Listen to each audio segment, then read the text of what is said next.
দুই যমজ ভাই পটু আর ছোটু। তাদের মা বাবা কেউ নেই, তারা নিজেরাই নিজেদের সব।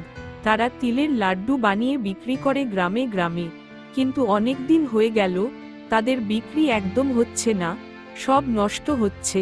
তাই তাদের খুব মন খারাপ। ঘুম থেকে পটু আগে উঠল, কিছুক্ষণ পর ছোটু উঠল।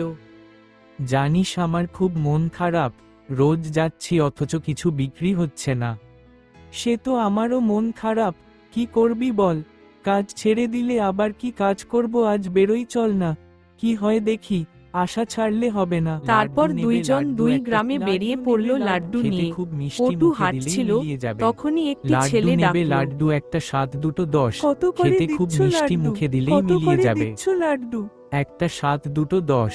আমাকে দাও তো দুটো, বড় বড় দেখে দেবে। আচ্ছা দিচ্ছি।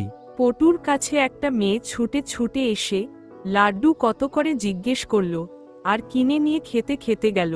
তারপর থেকে আরো অনেকে লাড্ডু কিনতে এলো, পটুর সব বিক্রি হয়ে গেল।